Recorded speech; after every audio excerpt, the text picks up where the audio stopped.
In this video lecture, I want to talk about modeling modal behavior. Modal behavior means that you want to model discrete operations, very similar to what you'll have on the computer. You want to model decision trees, or more generally finite state machines.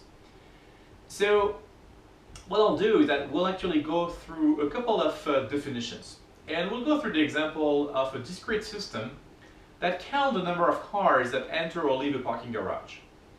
And I will first start with a couple of definitions. Again, as you have seen in the previous lecture, we're using fairly formal definitions. I won't go through the actual formalism, but that will give you an indication that the field of cyber-physical modeling relies on very formal math that helps creating formal proofs and so on and so forth. So the very first notion I want to talk about is the notion of a pure signal. A pure signal has two values. It's either here or not. It's either absent or present. I would like to insist already at this point that a pure signal is not a direct Boolean value. A Boolean value will be 0 or 1, while the pure signal will be either here or not. You might, if we try to make a parallel, this is fairly similar to an interrupt. In an interrupt, you receive an interrupt request or you don't. This is a similar notion with pure signals. Another definition is the notion of a discrete actor. The discrete actor is a process that links some variables, pure or not, and does a decision. So in this particular case, that will be the job of our counter. The counter will take two types of pure signals, arrival or departure, which in this case will be a sensor, sending an interrupt when a car comes in and an interrupt when a car leaves.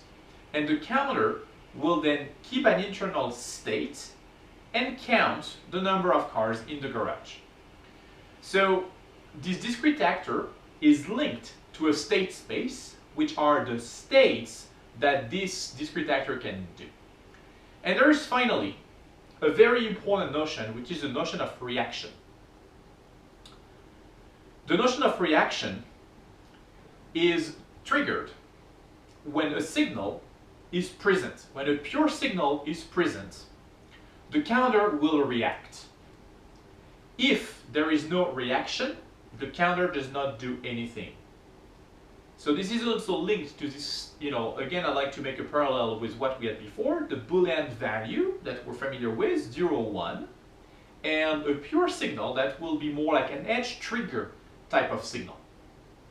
So if we go through our definition right here, the reaction in that case that for any point of time t, when the signal up or the signal down are not absent, which means they are present in that case, the counter will react and it will produce an output value in the natural number space and will change its internal state. Let's go a little bit deeper. To model Now,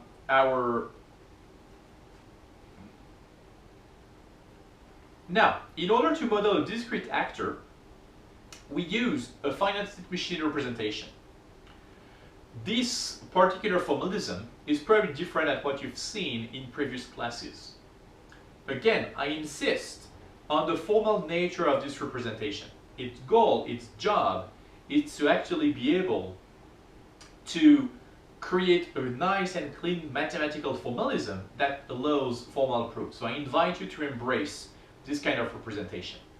In that case, this illustration of what our garage counter should be, and we will have an initial state 0, and we'll have a set of transitions that can move us from 0 to 1, 1 to 2, 2 to 3, and so on and so forth, or back from 1 to 0.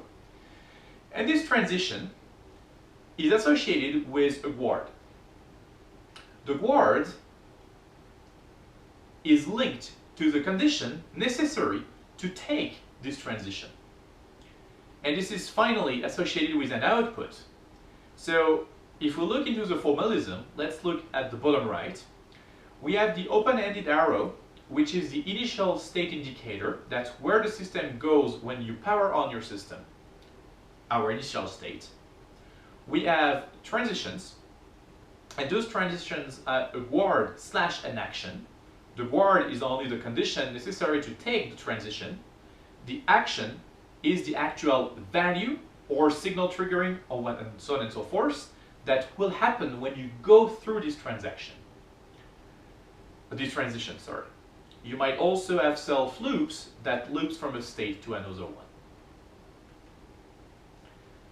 Let's go through a couple of potential words. Words can be based on pure signals, as I said.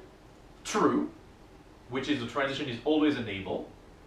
P1, in that case, the transition is enabled when P1 is present. Not P1, the transition is enabled when P1 is absent. And various combinations of P1 and P2, P1 or P2, P1 and not P2, and so on and so forth. Again, I invite you to look at the formalism, the math formalism for the AND and OR operators. We can also have numerical values. We're not tied to pure signals only. With numerical values, you might have a transition enabled when P3 is present, or when P3 is equal to 1, or then you can use P3 and some sort of logical combination and so on and so forth.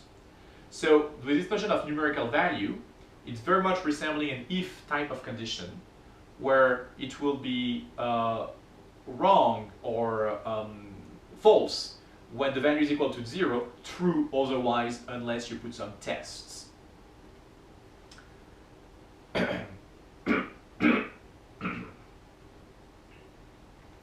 Now, I did talk about reaction, and this is a very fundamental concept. One needs to ask yourself, when does a reaction... So I did briefly mention the notion of reaction, which is when you actually evaluate your finite state machine. What is very important to consider is when does a reaction occur. You have to first suppose that all the inputs are discrete, and a reaction occurs when any input is present. All the inputs are pure, when any pure or numerical, when any input is present, I will evaluate the conditions. This is what is called an event-triggered model. When something changes on my inputs, I evaluate what's going on my system. Now, you can have another type of reaction, which is a time-triggered model. Now, you will react only at the tick of an external clock. So that brings this notion of synchronous reaction versus asynchronous reaction. In a digital system, microcontroller based, you will very often have to implement a time-triggered model, which is interrupt-based, which makes things a lot easier to implement, but both options are perfectly fine. You have to consider that it's also adapted for general digital logic, or you can implement that in an FPGA or any type of system that will be asynchronous, for instance. Now, I'd like to go a little bit deeper about the reaction. Let's actually take this example. So in this case, we have an initial state S1, and we have a possible transition from S1 to S2 with a word that is not X. Now, suppose that X and Y are discrete and both pure signals. When does the transition occur? Well, it turns out that in an event-triggered finite state machine, a reaction